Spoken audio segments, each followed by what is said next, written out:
Understanding tart taste in English.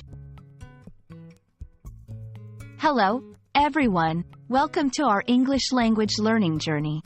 Today, we're diving into the world of flavors with a phrase that often pops up in culinary conversations: tart taste. Whether you're a foodie, a chef in training, or just curious about English adjectives, this video is for you. Let's unravel the meaning behind this zesty phrase and learn how to use it in everyday English.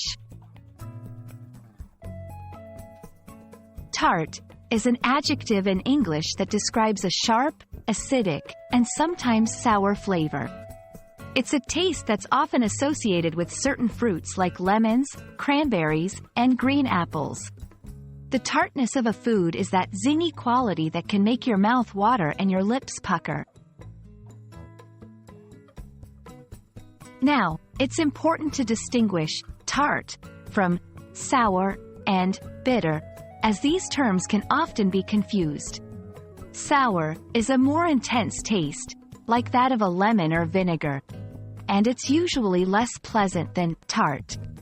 Bitter refers to a sharp taste that's not acidic but rather unsweetened, like the taste of pure cocoa or coffee beans.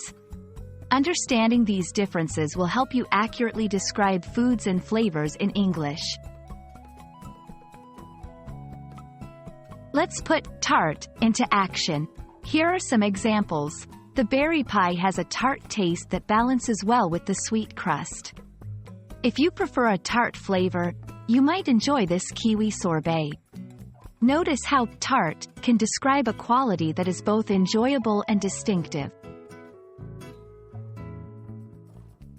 In culinary descriptions, tart is often used to suggest a sophisticated palate. It's not just about the basic sweet or salty. Tart taste can add complexity to a dish. When someone says a food has a tart taste, they're often implying that it has a refreshing and sharp flavor profile. There you have it, a look at the tart taste in the English language. We hope you now feel confident using this term to describe foods and explore new flavors in your culinary adventures. Keep practicing, and soon you'll be savoring the English language just like a delicious, tart apple pie. Thanks for watching, and we'll see you in the next video.